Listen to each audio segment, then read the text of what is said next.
Good morning and welcome to We Are Soccer, the show that talks about pro soccer, youth soccer, and everything in between. I'm your host, Craig Hearn. All right, lots to get to as usual, but a quick reminder, no matter what platform you're watching us on, whether it's Twitch, Twitter, Facebook, or YouTube, do me a huge favor. Go ahead and give us a like, a subscribe, and a share. We would really appreciate it. Also, big thank you to the friends who've helped out on We Are Soccer. We've got Tim Merritt with Ross Mortgage. Thank you, Tim. Very much appreciate that. Aaron Bird from Next Level Training. Aaron's a good friend and a great soccer trainer. If you don't know Aaron, you should. And thank you to the Michigan Jaguars Football Club, Michigan Jaguars FC, a great local club here in Metro Detroit. Big help from We Are Soccer. They've been a sponsor and a supporter from day one. Wonderful club to be a part of. And go ahead and check our friends and sponsors out there. Very much appreciate it, guys. All right, let's jump in. Lots of soccer to talk about. Currently, we've got Man City playing Wolves. As you would expect, Man City are dominating. They are currently 63% possession, 5 shots, and taking it to Wolves. I like the lineup that Pep came out with today. Very interesting lineup. If you want to chat, we're going to go ahead and open up the chat there. So no matter what platform you are on, pop in, say hello, good morning, ask a question, put your comments. We would love to hear from you. All right, what else we got? Today, Gerrard and his Aston Villa side that he is managing make their way to Anfield. This is Gerrard's return to Anfield. The first time he will be heading to Anfield as an opposing manager. He never played there as an opposition, always played there as a Liverpool player. But this is the first time he'll be heading there trying to get 3 points for an opposing team. Gerrard has done very well at Aston Villa in the last couple of weeks since he's taken charge. Do I think that Gerrard and Villa are going to take all 3 points from Liverpool? No. I don't think so. I hope so. I'm a huge Villa fan, as you guys know. Huge Villa fan. I think it's going to be a good game. I think Gerrard knows how to set up and how to play against Jurgen Klopp and Liverpool. But unfortunately, Liverpool is just a juggernaut of a team at the moment. I mean, there's a reason that they are number 1 in the league. Let's pop up the... they're second in the league, 1 point behind Manchester City. But Liverpool, I mean, I'm going to put that back up. They're just so dominant. 44 goals for, 12 goals against. That's a plus 32 goal difference. They'll have a negative 3 goal difference. Now, agreed. You're telling me that, Dean Smith was in charge for most of the season. Gerrard's only been in charge for 4 games here. It's been a big turnaround. We've scored some goals. I agree. It's a big ask to go to Anfield and take 3 points from Liverpool. I don't think Gerrard and the Villa are up for it quite yet. We will see, though. Should be a good game. That's going to be on 10 a.m. Eastern time today, probably on NBC Sports, as it should be the main game. All right, what else we got going on today? Let's kind of continue down that path with Villa and Gerrard. This week in the press conferences that each coach does, Jurgen Klopp said that he fully expects Steven Gerrard to be managing Liverpool one day. And I agree. Liverpool's a big, big club. Steven Gerrard grew up right around the corner. He's a Liverpool boy. It's his club. He captained it. He grew up within the club. He hasn't played anywhere else except for Liverpool. Well, sorry. He did go to the LA Galaxy for a brief stint, but no one recognizes that. He really played his career at Liverpool. That's where he made his name. And that's where he wants to get back to. He's leading to that in his career. And that's okay. If you're a Villa fan, that's okay. Because you know what? He's going to cut his teeth with us. He's going to make a few mistakes, but he's going to take us to a higher level that we've never been to recently. So I think that's okay. I do expect him at some point in his career, and a manager's career can last 30 or 40 years. He's not moving there next year. He's not moving there in 2 years. That's 4, 5, 6, 10 years down the road. Jurgen Klopp's got some time with that club. Make no bones about it. We all know as Villa fans, Steven Gerrard will manage Liverpool. Liverpool is in his heart, and that's okay. He's doing a wonderful job at Aston Villa. He's a very competitive man, and again, doing a great job. So love the fact that he is the Villa coach. All right, other news this week that came up. Erling Haaland's agent, Mino Raiola, said there's a big chance that Haaland leaves Borussia Dortmund this summer. Well, no shit. The man, Haaland has a release clause that kicks in at the end of this season and the start of the summer transfer window. For 75 million euros, anybody in the world can purchase him. Now, he's not just going to go anywhere, right? He's going to go to one of the big clubs. Mino Raiola has said that teams have already started inquiring: Bayern Munich, Real Madrid, Man United, Barcelona, and Man City. All those teams have money, except for Barcelona. Barcelona have no money. I'm not sure why they're inquiring about his agent. Erling Haaland will not end up at Barcelona. Barcelona have no money, and they're not even going to be in the Champions League next year. Yes, we still have half a season to go. They could very well make it into the Champions League, but they are a terrible team. They were just booted out of the Champions League round robin here in the final game. They lost 3-0 to Bayern Munich. It could have been a lot worse, to be honest. Erling Haaland is not going to Barcelona. Man City, possibly. They don't have a true number 9. He can be that true 9 for them. Man United, possibly. Yes, Haaland has played under Ralph Rangnick before. He is a big fan of him, so that could happen. Real Madrid, they've got lots of money to spend. With Vinicius Jr. and Benzema tied down to long-term contracts, it might be tough. It would be interesting to see how Haaland became part of that club within that team with those two strikers who have been very dominant in the last year. And Bayern Munich, that could definitely happen. We've seen big-time strikers move from Borussia Dortmund to Bayern Munich before, a la Robert Lewandowski. Lewandowski has stated his desire to move on and play elsewhere, so he could very well be moved on in the transfer window and then Haaland brought in. That is a very real possibility. 51 goals in 51 games for Erling Haaland. The man seems to be made of glass, though. There's ankle injuries, there's hamstring injuries, there's thigh injuries. He's always injured. It is a huge, huge risk you're taking when you purchase him. He's so young. He's 21 still. There's still a lot of potential, a lot of upscale, a lot of growth for him.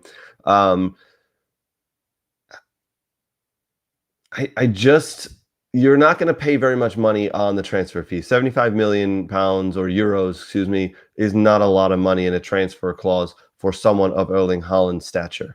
That's not, but where you are going to pay is you're going to pay big wages for him.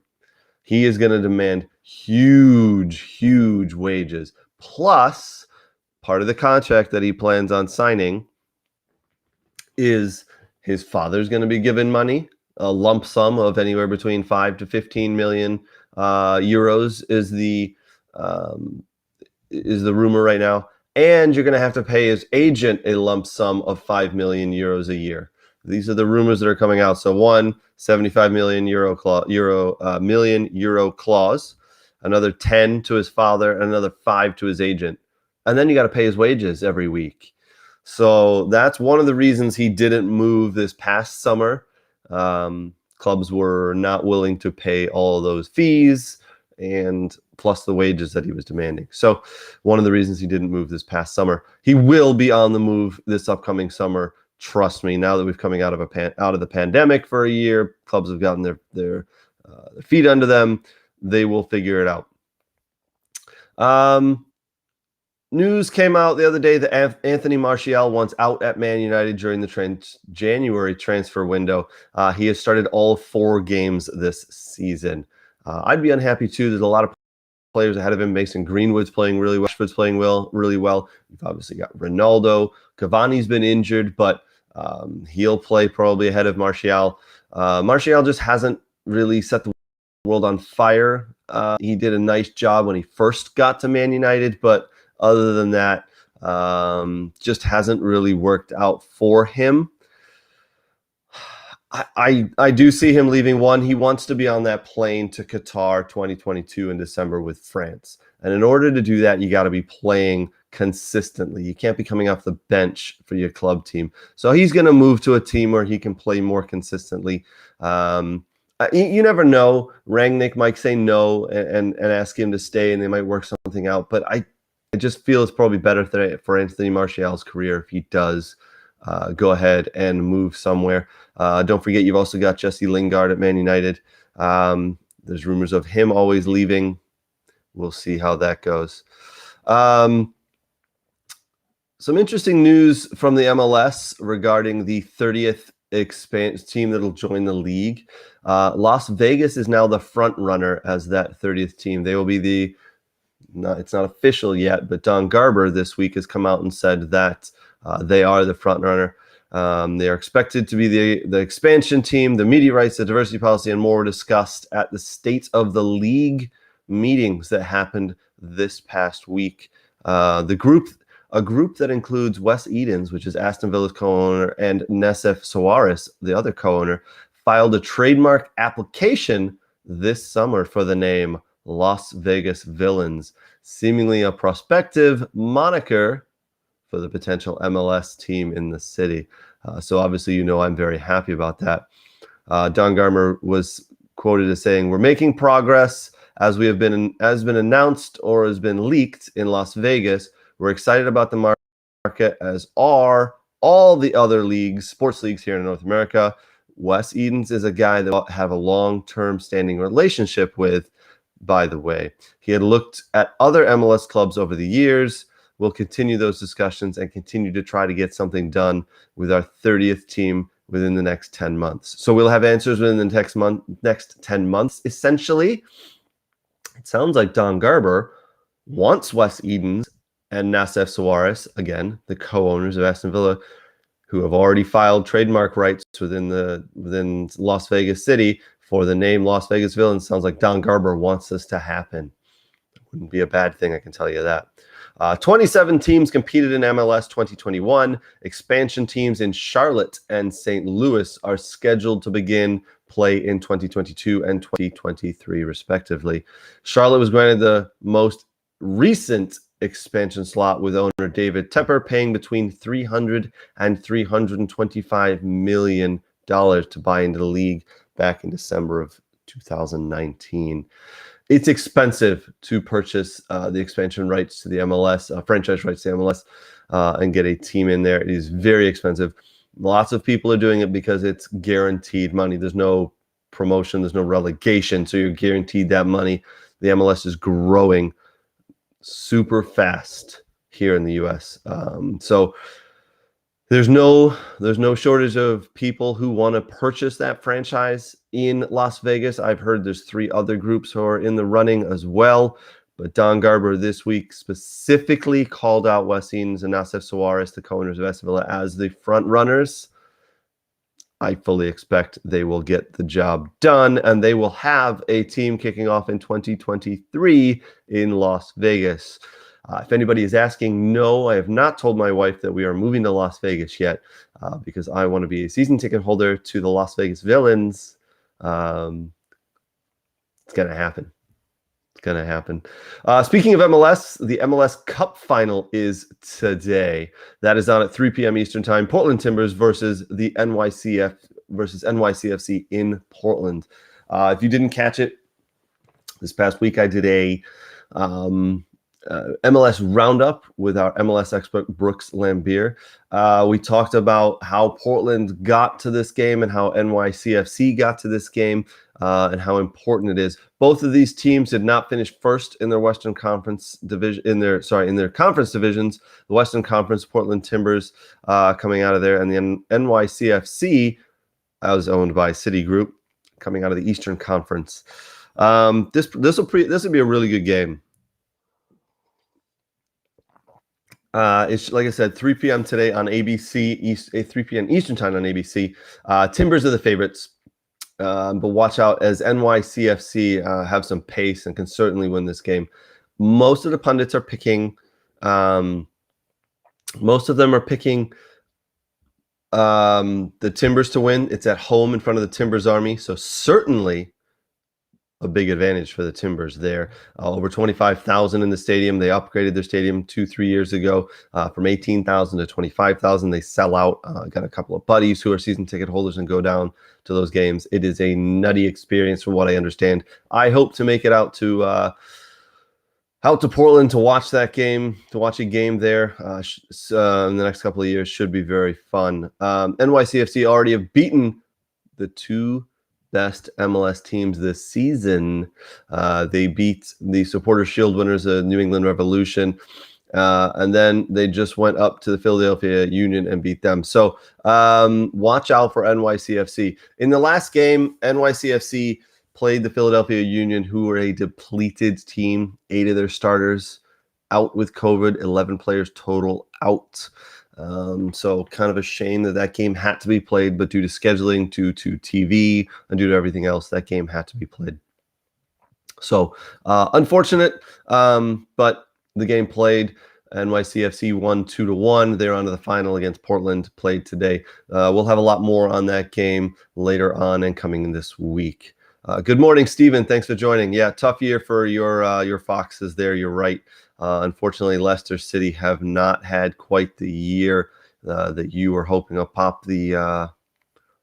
As you can see, Leicester City sitting 12th right there, Stephen. Goal difference of -4. Not something you'd expect to see from a Brendan Rodgers team. Usually very well organized in the defense. Tough year. Recently lost to my Aston Villa, and Villa jumped to them in goal difference in position there. Yeah, very, very tough. Unfortunately for Leicester. Leicester this weekend are taking on Newcastle tomorrow morning, 9 a.m. Eastern time. I fully expect Leicester to get all 3 points there. Newcastle really, really struggling. As we can see, Newcastle down in 19th position. Got their first win of the weekend, first win of the season last weekend. So congrats to Newcastle. It's a tough go. The bottom 4 or 5 teams here, all the way from Norwich all the way up to Southampton. It's a bit of a tough go for these teams. I fully expect Norwich, Newcastle, and Burnley, and possibly Watford, one of the 3 of those 4 teams, to be relegated. It's a real tough road. So, yeah, good luck to your team, Leicester Foxes, this weekend, Stephen. Hopefully you can get 3 points over Newcastle. Big congratulations to Florida State University women's team, who won the College Women's Cup this past week. Jalen Howell, good friend of We Are Soccer, won with her team there. She put in one of the penalties. The game was 0-0, went to penalties. Florida State won 5-3 on penalties. Jalen Howell popped one in the upper corner. What a great goal. What a great shot that was. Then kind of gave the little shush motion to the crowd. That was fun to watch. Very good game. Congratulations to Florida State. Second year in a row they've been in the final. Last year, unfortunately, they lost. This year they got the job done. Well done to Florida State. Also, something that happened this week in women's soccer over in England. Bit unfortunate here. I'll put it on the screen. You'll see.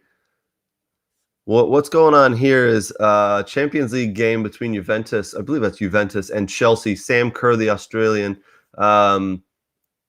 playing for her club team, Chelsea, and a pitch invader. This young man probably looks like he's in his late 20s.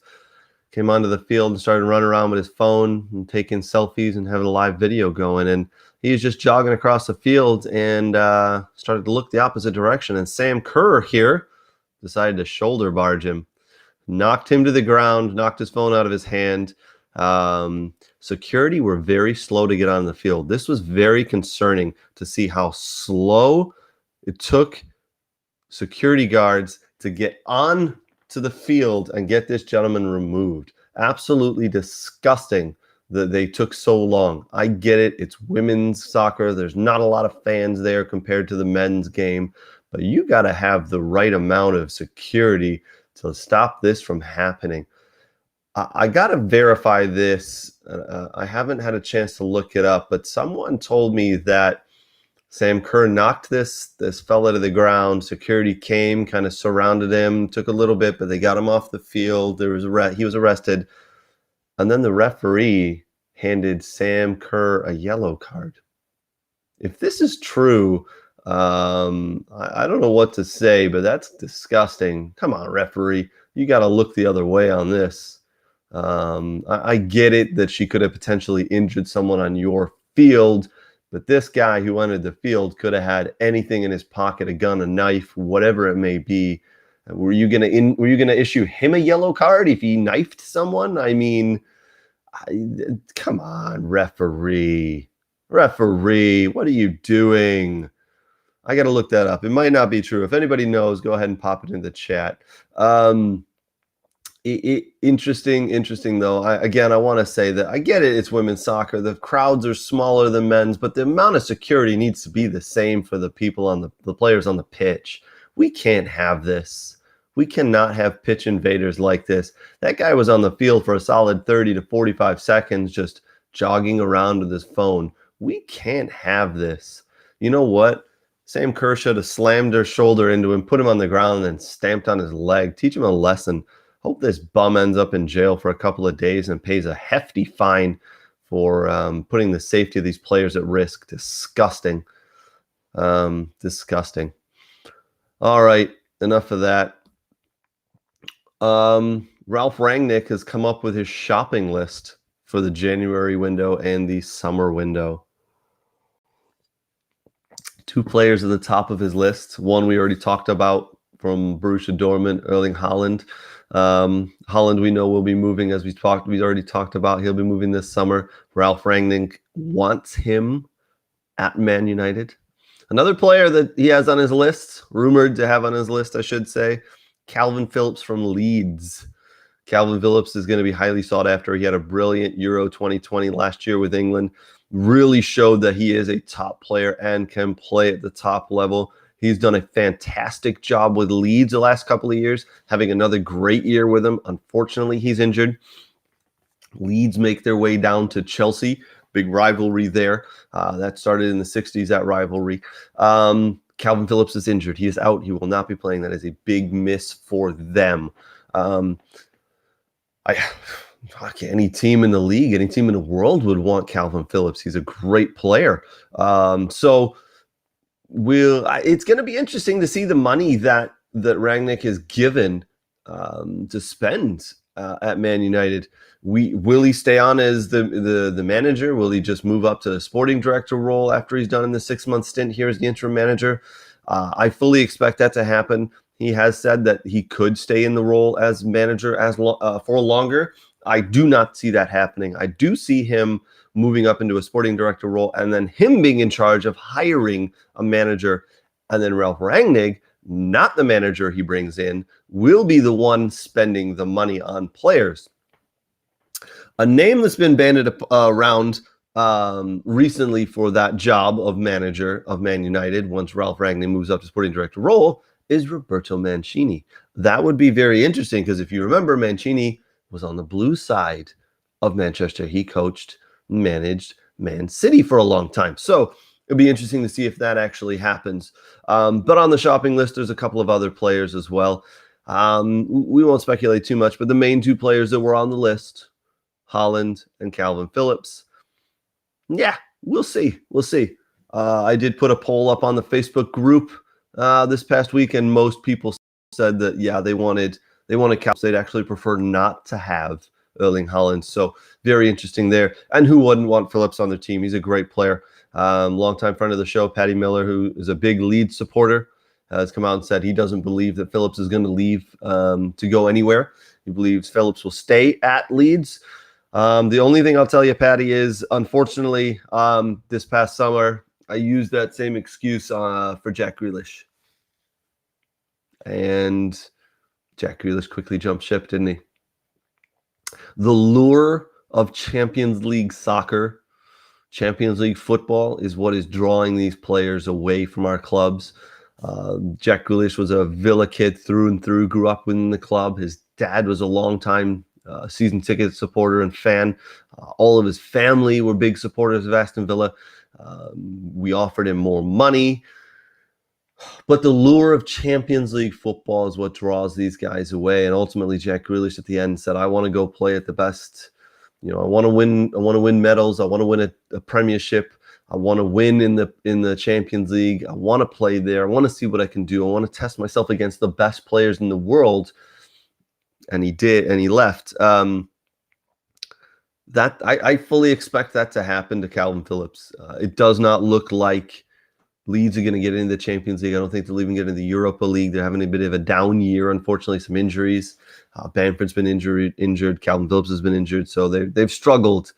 I don't see them getting into Champions League, and because of that, there will be big offers for Calvin Phillips this summer, and I do expect him to leave, unfortunately. I could be wrong, but we'll see what happens there. Champions League happened this past week as well. Barcelona lost, as we mentioned, 3-0 away to Bayern Munich. Empty stadium. Germany, the Bundesliga has gone to 50% capacity for the stadiums. The state of Bavaria went to 0 capacity. So they said because of the outbreak of COVID again and the Omicron variant, they have gone to no fans in the stands, which is a real shame. You thought this was really going to be a help for Barcelona, as they needed to win. They needed to go into the Allianz Arena at Bayern Munich and win. This was never a game. Bayern Munich were in control from the off. This was Bayern Munich's game from minute number 1. Barcelona were never in it. Xavi has a huge project on his hands there at Barcelona. They are in a lot of trouble.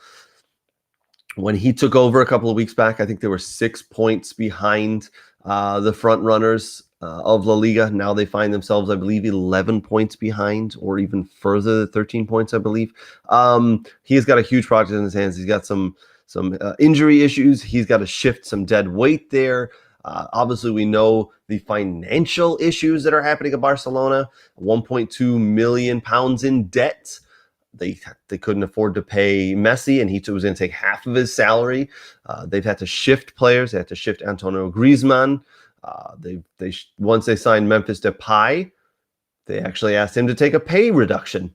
Hey, we know we signed you to this contract a couple of weeks ago. We can't pay it. Can we pay less money? The club is in a huge hole right now. Xavi's got a big job on his hands to get them back to where Barcelona need to be. Barcelona now out of the Champions League knockout round for the first time in 21 years. This is the first time in 21 years they haven't made it to the knockout phases of the Champions League. All to the poor running of the club, essentially. They lost this week 3-0 to Bayern and were beaten soundly. Bayern, one of the top teams in the world. I would say right now, Bayern Munich, top 3 in the world. We'll go over in a couple minutes who we think are the top teams in the world. But Bayern Munich, top teams in the world, absolutely beat Barcelona 3-0. Could have been worse. Could have been way worse. I think in the second half, Bayern Munich took their foot off the pedal because, we don't need injuries. We're ahead. There's no way this poor Barcelona team are going to beat us. So, I've heard a lot of people say it's a shame Barcelona have dropped like this. I don't think it's a shame. No, they're selfish. Barcelona and their owners are selfish. The people who run that club are selfish. They wanted to join the Super League. It's all about money for that club. No, they're not selfish. They're not. It's not a shame. They're in their rightful position. They're not going to make it back to the Champions League next year. They're going to falter. They're going to finish mid-table at best in La Liga. It's going to take years for that club to come back. We're not going to see them back in the Champions League for 3 years. 3 years minimum. Again, people want to go play in the Champions League. So are you going to go to a club that's got a big following but is playing mid-table La Liga soccer? No. You're going to go to one of the other big clubs in the world. So it'll be a while before we see them come back. News came out this week. Pele has gone back into hospital, unfortunately. The Brazilian great was admitted to hospital for a scheduled procedure as part of his treatment for colon cancer, but he will be home in time for Christmas with his family, his daughter, Kelly said. The three-time World Cup winner, Pele, was admitted to Sao Paulo's hospital the Albert Einstein Hospital and underwent an operation to remove the tumor in September and spent nearly a month under care. He was back in the hospital this week as kind of a follow-up and part of the procedure. So it was scheduled. We've seen some pictures of Pele. He's in good spirits. He's 81 now. He's undergoing a little bit of chemotherapy for the colon cancer. We wish Pele the best of luck. For you young folks out there who've never seen Pele play, I never saw Pele play. I've only seen the highlights and read the stories, but he was absolutely magic in his day in the 50s and 60s, into the 70s there. The only way to stop Pele when he was playing was to kick him, and that's what people did. People kicked lumps out of the poor man. An absolute wonder, a magician on the ball, one of the all-time great soccer players. For me, probably the number 2 soccer player in the world, the number 2 player to ever touch a ball. I put Messi as 1, but Pele, the number 2. He is just, if you can, spend some time today or whenever you're watching this, go and watch some YouTube videos on Pele. The man was a magician of the ball, and it was an absolute shame that he didn't get to play longer in his career due to injuries. He spent a lot of time on the sideline because people were just kicking the crap out of him. It was really unfortunate. The only way you could stop him back in the day was through kicking him and fouling him, and players readily admitted that. The only way to stop the poor guy is to kick him, which, like I said, is unfortunate.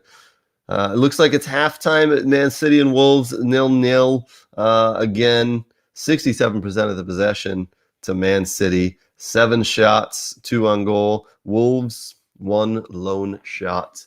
If you're a betting man, I would put money on Man City to go ahead and get a goal in the second half here. Corner kicks looked like a 4-0 to Man City. So we'll keep tabs on that game and into the other games that start. Why don't we go over some of those games that are going to be kicking off this weekend here? So we got Man City at home to Wolves, Arsenal at home to Southampton. That's a 10 a.m. kick. Chelsea at home to Leeds, as we talked about.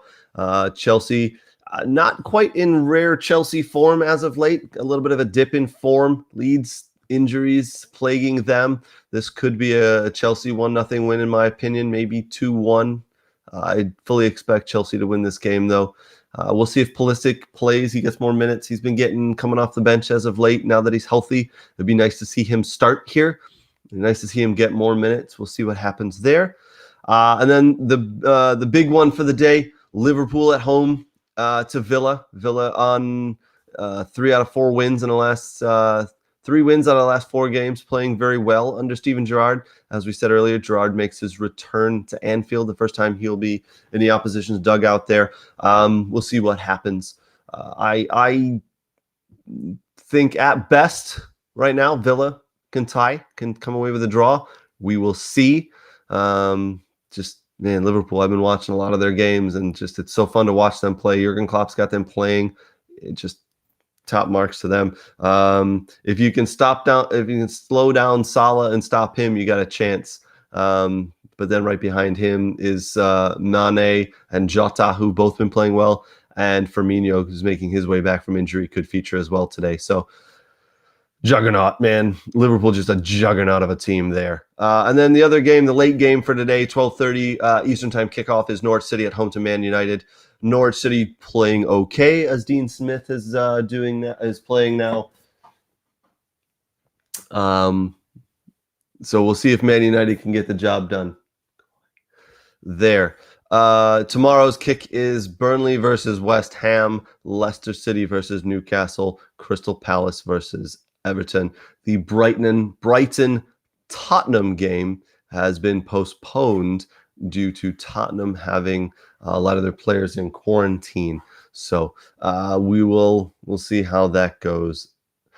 Looks like Tottenham could be out they could be missing 2 or 3 games due to COVID. A lot of their players have come down with that or are in quarantine due to close contact.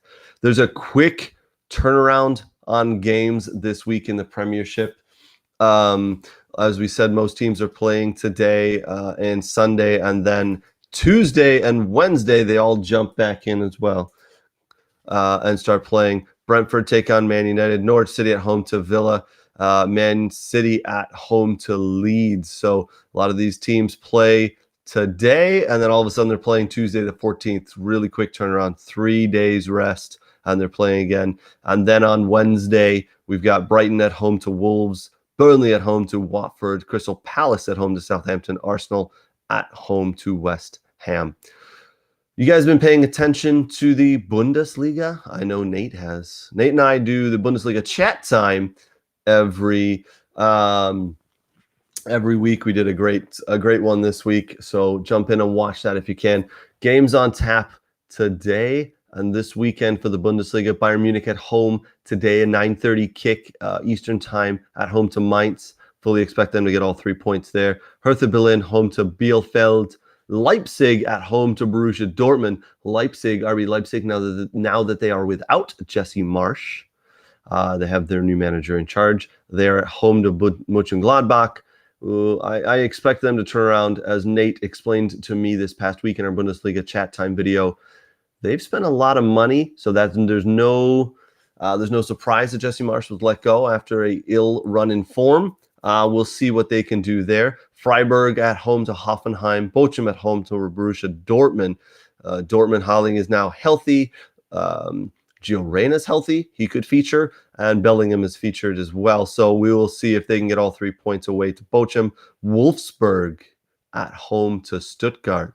I know Nate's looking forward to that one. Right, Nate? Morning, Nate. I see you jumping in on the chat there. Love it. So Nate's is a staunch Stuttgart supporter. We'll see if he can, him and Stuttgart can go into Wolfsburg, who've been playing all right and can pick up 3 points. Stuttgart need to pick up points and move up the league. Really need to pick up some points and move up the league there. Some other quick news here. The MLS has come out this week and announced details of MLS Next Pro development division, which is set to launch in 2022. So really quickly, MLS kicks off in February. We haven't even finished the season. Today, the season officially finishes with the MLS Cup, as we talked about. Portland at home to NYCFC. But in February, like 2.5 months away, we kick off the start of the 2022 MLS season. And as part of that comes this reserve division that the MLS has put into play. Major League Soccer will launch MLS Next Pro, a league to further its player development pathway in March 2022. The league has announced this week 20 MLS clubs and 1 independent club, the Rochester New York F City, formerly the Rochester Rhinos, who are now owned by Jamie Vardy, will have second teams in the new league's inaugural season, with 8 additional MLS affiliated teams joining in 2023. So all MLS teams in 2023 will have a second team. In England, we call them the reserve team. So we'll just start calling them the reserves. So we'll call them the MLS reserves. The idea around the league is to test new ideas, try new things, and really be creative on and off the field. Teams will play in a mix of the MLS stadiums and some secondary venues. MLS operated a reserve league, just so you know, MLS operated a reserve league in 2005 to 2008. It went defunct, and then it was brought back in the 2011 season and ran for 3 years, including an integrated schedule with the USL in 2013, before the MLS Reserve League ceased in 2014. For the last 6 years, the clubs have operated their own USL affiliates or have partnered with independent clubs. 14 MLS teams operated their own US affiliates in 2020. Okay, I like the idea. I like that clubs are going to have they're going to have a reserve team here. There's going to be more players. It's just more opportunities for soccer. It's more opportunities for the college kids, younger kids, to become a pro. The sport's gaining so much momentum here in the country, in the United States, that this was really needed. The one problem I really have with the MLS Next Pro League is this. That's their logo. That is disgusting. What the hell is that? You know what I see when I see this logo? I can't believe this is a logo, but I really cannot believe this is a logo. When I see this logo, the only thing that comes to my mind is this. Yeah, SpongeBob when he makes that awful face when he's doing whatever in the Krusty Krab. I mean, this logo is absolutely pathetic. How much did you pay for this, the MLS? MLS, how much? How much? I gotta know. Listen, I've been into graphics. I've done graphics and I've done design. I've done logo design my entire life. This is terrible. You should be embarrassed. I'm embarrassed to put it on my screen here. Good morning, Jonathan. Good morning, Steve, as well. Thanks for joining, guys. I want to put this logo up again, guys. If you haven't seen it, this is the MLS Next Pro logo that they'll be using for their reserve league. I really like the idea of the reserve league. I love that there's another opportunity for players to go play somewhere, but this is terrible. I'm sorry, but that is a terrible logo. Someone needs to redo that and redo it quick because that is just no. All right, we're gonna jump away from that now that I've got that off my chest because that logo. All right, I saw this week. I saw a midweek. I saw a list of the top 10 football teams in the world. These are the top 10 soccer teams as listed by One Football. Number 10, Real Betis. Sure, yeah, into the Champions League next rounds. They're doing a very nice job. I'll go with yep, sure. No argument there. Rennes in out of Ligue 1. Ligue 1. Yeah, sure. Rennes deserve to be there. Brest. Yeah, I don't know about that. We're reaching now again. I don't think so. Chelsea down at 7. I get it. Chelsea have been in a little bit of a ill run of form. They lost a match here or there. They lost a Champions League match, but it was a nothing match. No, I wouldn't put them at 7. I put them a lot higher. Inter Milan at 6. Sure, Inter Milan have been doing okay. I don't know if I would have them as high as 6. Atalanta, nope. Just lost to Villarreal. Nope. Wouldn't put them there. At 5, they drop way down the list for me. Real Madrid at 4. Yeah, I would put them in the top 5. Real Madrid have been playing real well. Manchester City, 3. I think that's fair. I think that's fair right now. They lost Champions League game this past week, but it was a nothing game. They already through to the knockout round, so they didn't need to win it. Bayern Munich, 2. Bayern Munich, 2. Which leaves Liverpool as 1. Yeah, I would say Liverpool and Bayern Munich are 1 and 2. Nate's telling me that they should be number 1 on the list, Bayern Munich, or the list is not considered a list. Bayern Munich and Liverpool, I would say right now, after this past week, I would say 100% Liverpool 1, Bayern Munich 2, Manchester City 3. I would put Chelsea at 4 and Real Madrid at 5. And yes, I know there's 3 EPL teams in that my top 5 list there. But that's the way that's the way it is. Absolutely. I'm sure Liverpool fans would love to jump in here and give us their thoughts, whether Liverpool should be 1 or, as Nate is saying, should be further down the list. For me, I think the best team in the world right now, I'm going to go with Liverpool. Today will be telling for them, though, as Villa come knocking, as we've talked about 3 or 4 times. We'll see what Villa can do. Nate's putting up a good argument in the comments. I don't see anybody arguing against him about Bayern Munich. But I'm a little concerned about the rest of the teams in the league there. The top 10. I don't see Real Betis, Rennes, Brest, or Inter or Atalanta. I don't think they should be up there. I'm sorry. The leagues they play in, no, I just don't see it.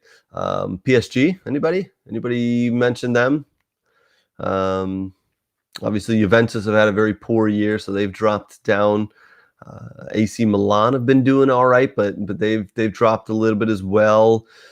And you Man United fans will notice. No Man United. The Red Devils have disappeared there for a little bit. They're probably in the top 20, though. I fully expect them in the next couple of weeks to be back into this list with Ralph Rangnick. He'll do a very good job. Nope. Sorry, Nate. Stuttgart, not even close. Do you think they'll be in the top 50, Nate? They might be a little lower than that. Yeah. Oh, man. All right, guys. We're going to be wrapping it up here shortly. Looks like, I didn't even notice, but it looks like in that Man City Wolves game, Raul Jimenez took a red card. So Wolves are now down to 10 men. That is not good news for them. Man City are going to fully dominate, and the shots are coming in quick and fast. Corner kicks are up to 10. 10 corner kicks. Man City are putting the press on right now. I need to jump on my my DraftKings account and put some money on that. I think we'll wrap it up for now, guys. Thank you for joining. Appreciate it. Thank you again to our sponsors and friends, Next Level Training with Aaron Bird, Tim Merritt from Ross Mortgage, Jaguars FC. Very much appreciate the support. Thank you, everybody who joined in the chat. We appreciate it. Also, no matter what platform you're watching us from here, thank you very much. Do us a favor, go to one of the other platforms and give us a like, a subscribe, or a share. We very much appreciate the support. All right, guys, until next week.